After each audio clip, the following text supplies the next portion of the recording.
If anyone has to take over for Captain Anderson, I'm glad it's you. I'm not sure about having non-humans on our ship, though. We're all on the same team here, Presley. With all due respect, sir, that's what they said about Nihilus. Look how that turned out. Speak freely, Presley. I want to know if you have a problem with non-humans. It's not that, Commander. Humanity has always handled its own problems. Saren attacked one of our colonies. We should be the ones to stop him. We don't need their help. Some people think asking for help is a sign of weakness. That's just being stupid and stubborn. No matter how strong you are, allies can make you stronger.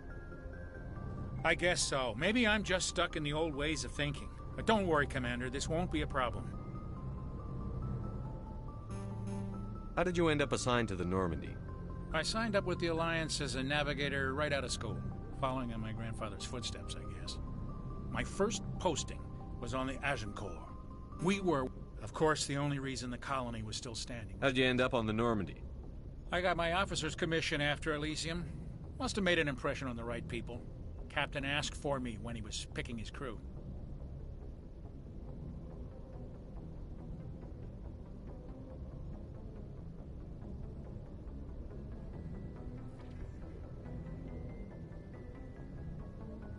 Carry on, Presley. Yes, sir.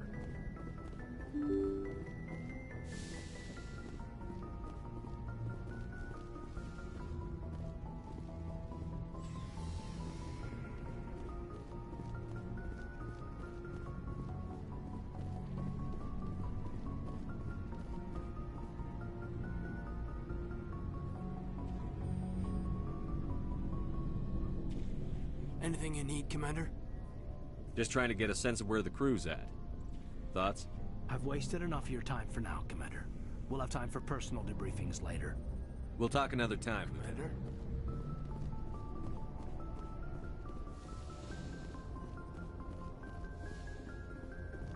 Yes, Commander? Is there something you need? How did you end up serving on an Alliance ship? I enlisted right out of med school. Earth always seemed boring to me. Too safe, too secure. I figured the colonies were teeming with exotic adventure. I wanted to travel the stars, tending the wounds of tough soldiers with piercing eyes and sensitive souls. Turns out military life isn't quite as romantic as I'd imagined.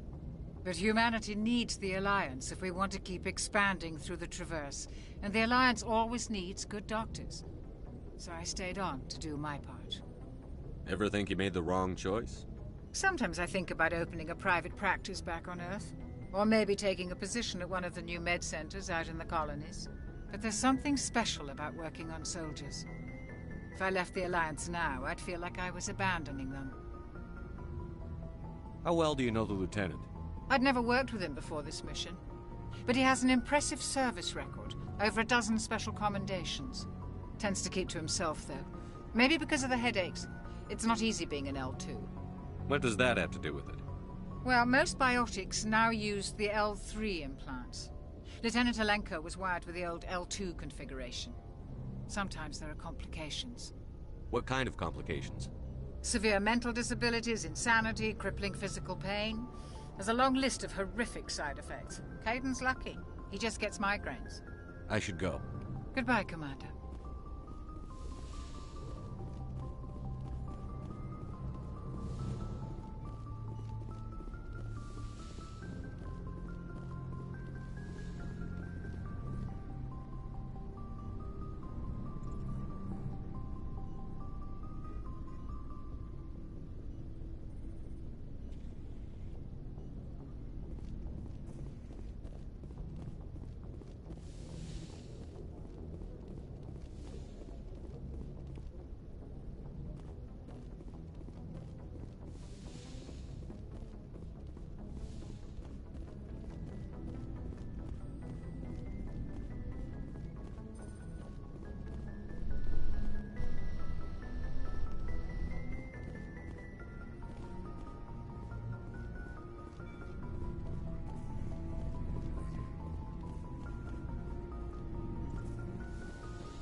nice ship you've got, Shepard.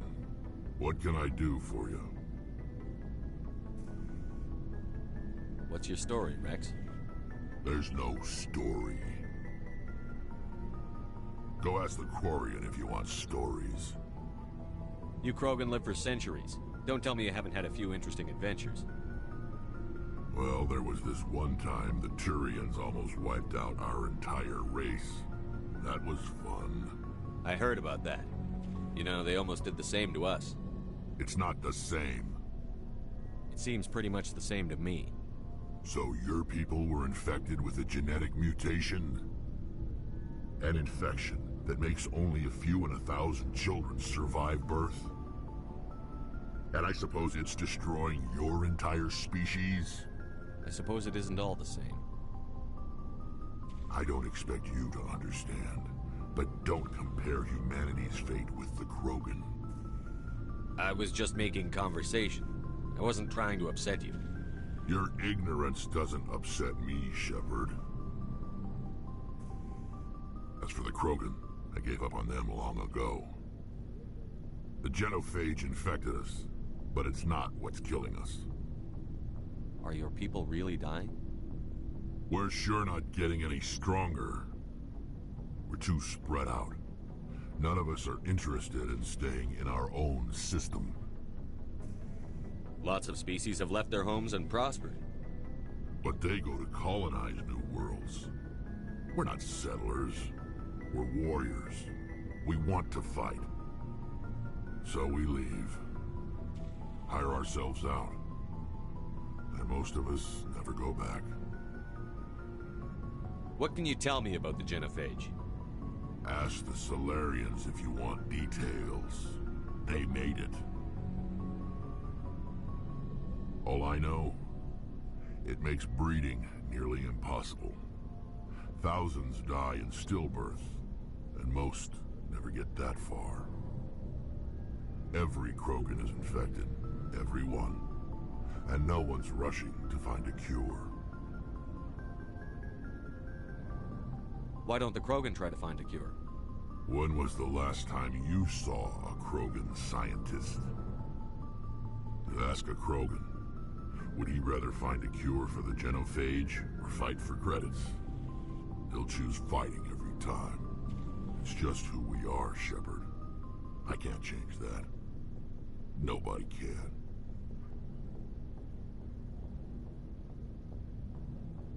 So long, Rex. Shepard.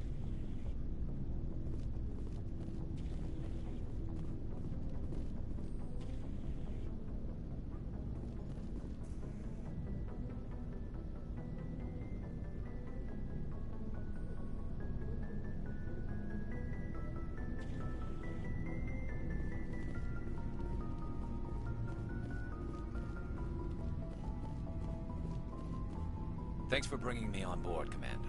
I knew working with the Spectre would be better than life at C-Sec.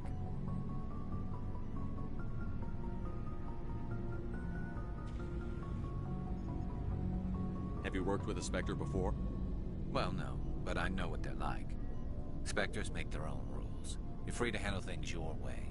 At C-Sec, you're buried by rules. The damn bureaucrats are always on your back. For the most part, the rules are there for a reason. Maybe. But sometimes it feels like the rules are only there to stop me from doing my work. If I'm trying to take down a suspect, it shouldn't matter how I do it, as long as I do it. But C-Sec wants it done their way. Protocol and procedure come first. That's why I left.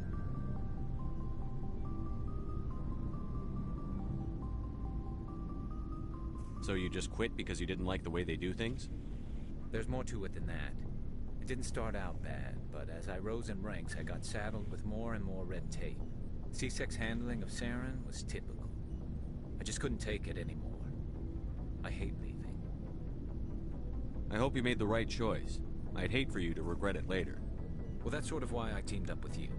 It's a chance for me to get off the Citadel, see how things are done outside C-Sec.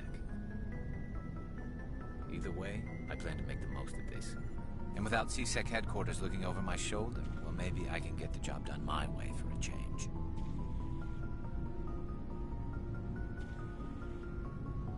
If getting the job done means endangering innocent people, then no.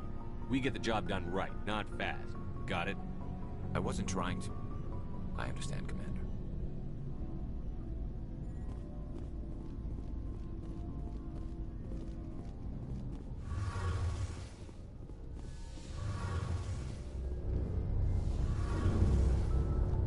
Hey, Commander, you know that Quarian, Tali? She's been spending all her time down here asking me about our engines. I'll tell her to leave you alone. What? No, she's amazing. I wish my guys were half as smart as she is. Give her a month on board and she'll know more about our engines than I do. She's got a real knack for technology, that one. I can see why you wanted her to come along. I figured she'd be a real asset to the team. You got an eye for Tali, Commander, but I'm guessing that's not why you came down here.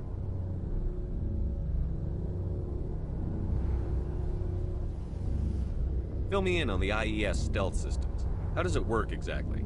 You can't hide a ship out in space. They emit too much heat and radiation. Too easy for sensors to pick them up, unless you find a way to capture those emissions. So our stealth systems trap the energy we give off in storage sinks built into the ship itself. No emissions to give away our location. Eventually the sinks have to be vented. More than a few hours silent running and they overheat. Cook us inside our own hull. There's no way for anyone to detect us? A visual scan can still pick us up. Anyone looking out a window can see us plain as day. But you have to be pretty close to get an actual visual out in space. Most vessels rely on scanners. As long as the stealth systems are engaged, they can't see us. Not unless we accelerate to FTL speeds. Why doesn't it work with faster-than-light travel? Cranking up the FTL blue shifts our emissions, pushes them into frequencies too high to capture in the sinks. As soon as we make the jump, it's like setting off a flare. Sensors can pick up our location whenever we enter or exit FTL flight, but for short-range missions, our stealth systems are amazing, and we've got the only one. Where else have you served, Adams?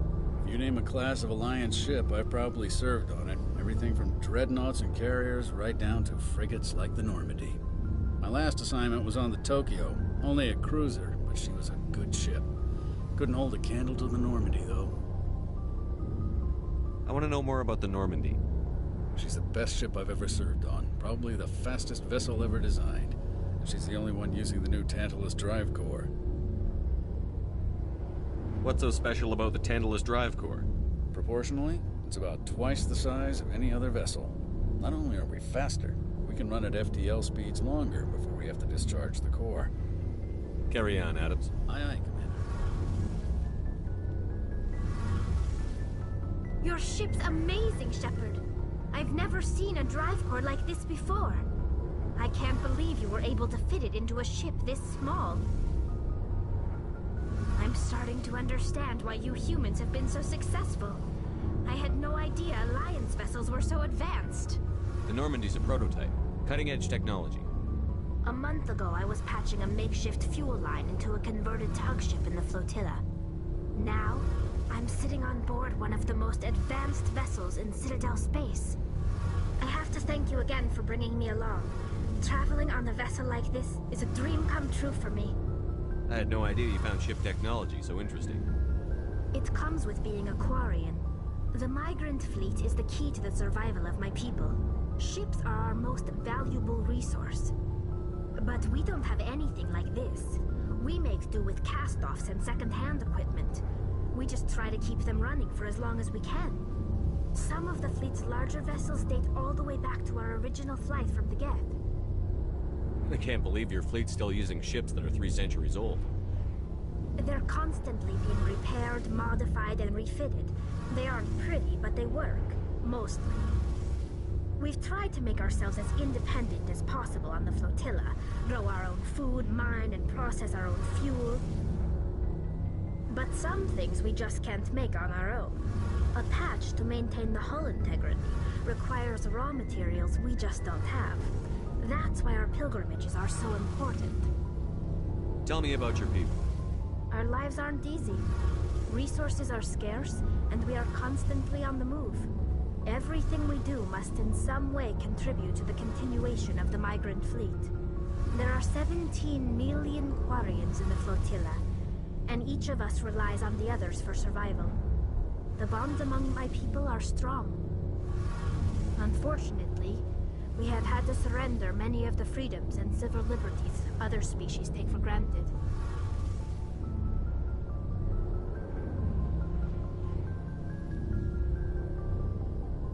What kind of freedoms? Well, it's illegal for parents to have more than one child. If our population grows too much, it would strain our resources to their breaking point. Of course, we also can't allow our numbers to become too few. If our population is in decline, the rule against single births is temporarily repealed.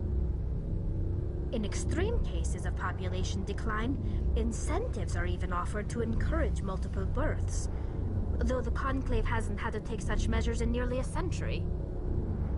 That's your government. The Conclave is our civilian branch of government. Each ship can elect a representative to serve on the Conclave and make decisions that affect the fleet as a whole. On matters that affect an individual ship, however, the captain has the final say. It's a tradition that dates back to the early days, when the fleet was governed by martial law. Fortunately, most captains nowadays are smart enough to have an elected council from their crew to give them advice and guidance.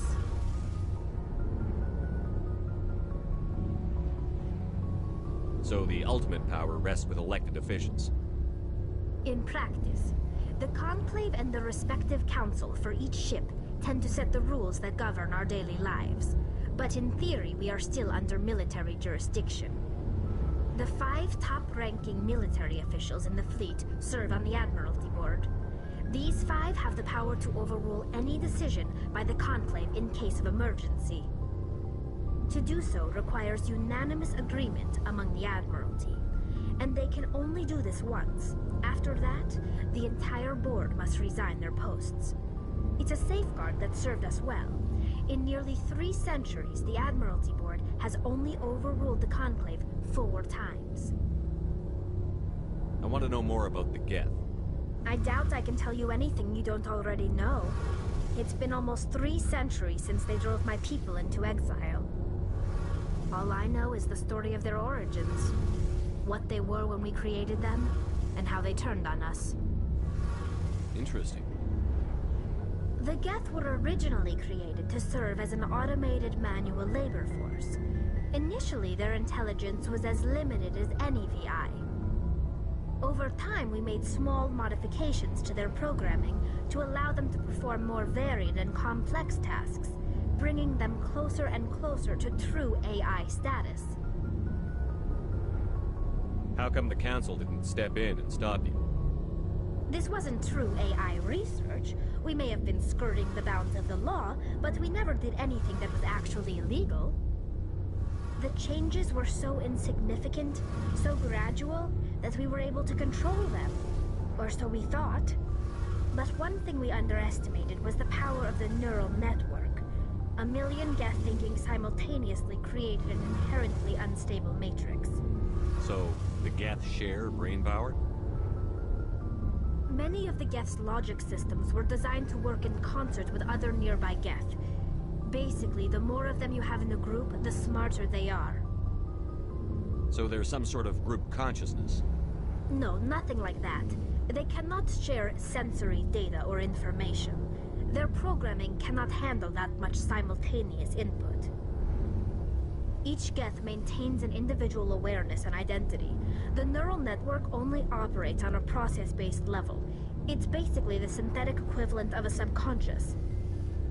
But when they're in close proximity, they can coordinate low-level functional processes, freeing up more capacity for original or independent thought.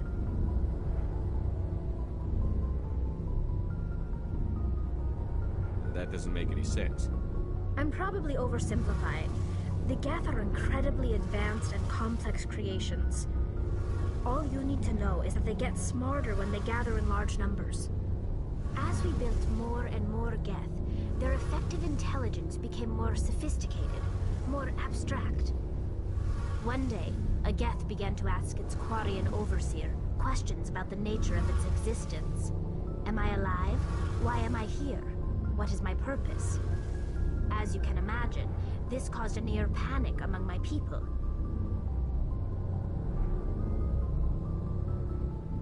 I don't see what's so bad about those questions. The Geth were created to engage in mundane, repetitive, or dangerous manual labor. That's fine for machines, but it won't satisfy a sentient being for long. The Geth were showing signs of rudimentary self-awareness and independent thought. If the Geth were intelligent, then we were essentially using them as slaves. It was inevitable the newly sentient Geth would rebel against their situation. We knew they would rise up against us, so we acted first. A general order went out across all Quarian-controlled systems to permanently deactivate all Geth. The Geth responded to this order violently.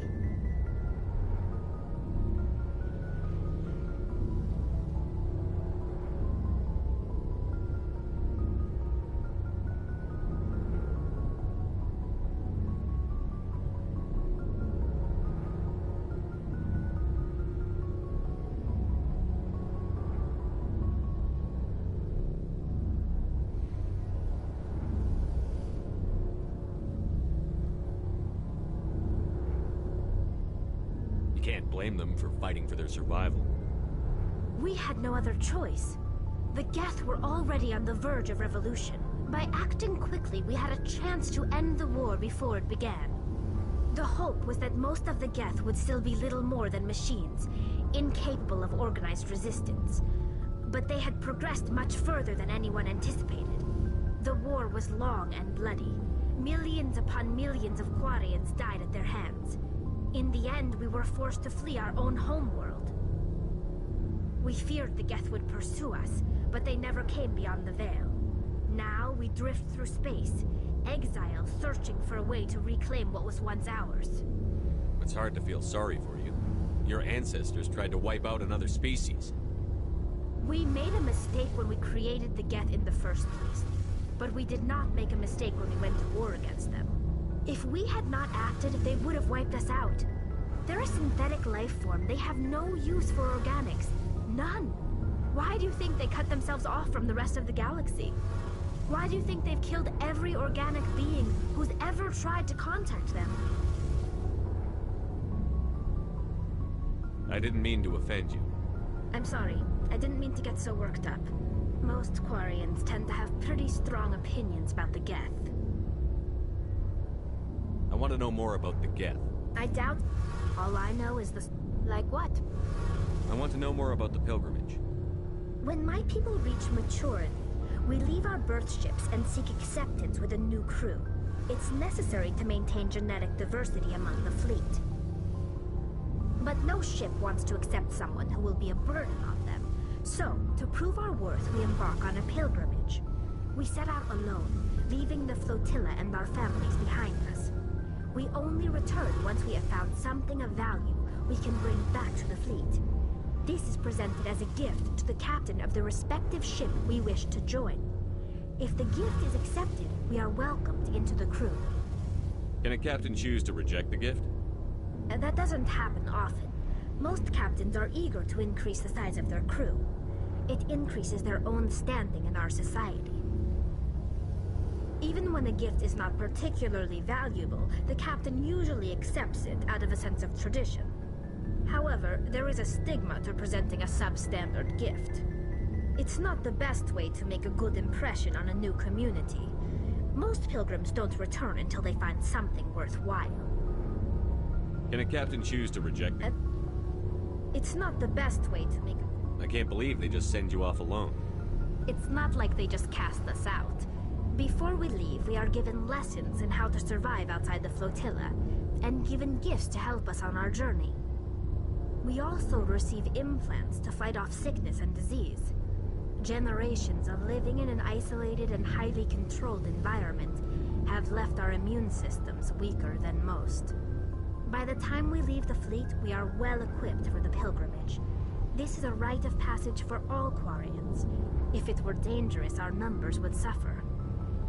Virtually every pilgrimage ends with a triumphant return and the ritual presentation of the gift to one of the fleet's captains. Can a captain... It's not the best... Like what? I should go. See you later.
Commander, urgent message from Alliance Command coming in.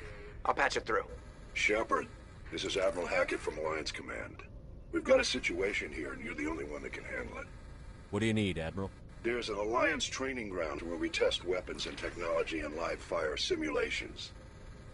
One of the VIs we use to simulate enemy tactics in the drills is no longer responding to our override commands. It's gone rogue. Are you telling me this computer is thinking on its own? We're not stupid, Shepard. This is a virtual intelligence, not a true AI. It's not self-aware, and it can't access any external systems. We didn't do anything illegal here. Virtual intelligence support is critical to our military success. VIs process thousands of status reports and react in nanoseconds. No human can do that. We need you to fight your way through the training ground of the VI core and manually disable it. Don't worry, Admiral. I'll take that thing out. I know Spectres answered the Council, but you're still human. You're still part of the Alliance military, and right now we need you. The VI controls all the facility's weapons, drones, and automated defenses. You're the only one that can pull this off, Shepard. Good luck.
Message coming in, Commander. Big surprise. The Alliance needs you again. Shepard, this is Admiral Hackett with Alliance Command. We've got a mission for you. An Alliance officer named Major Kyle has set up a small compound in the Hulking Eta cluster. He's attracted a number of followers, mostly biotics.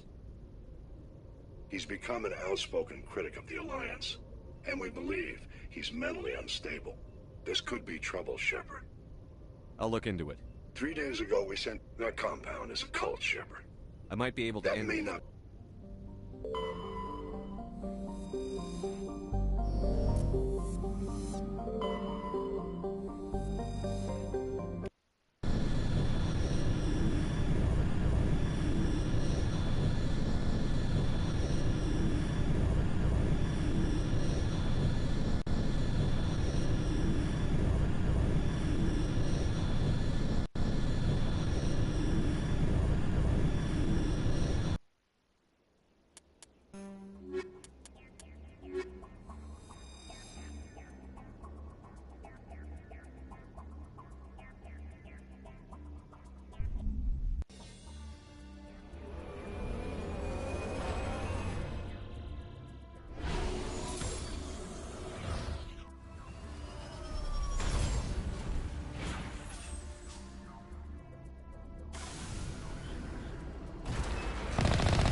This is a private sanctuary. Outsiders are not welcome here.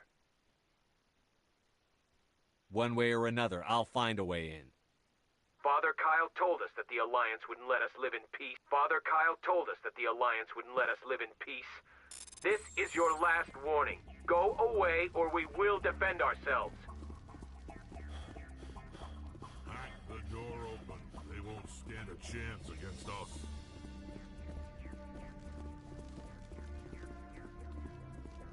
Just lead the way.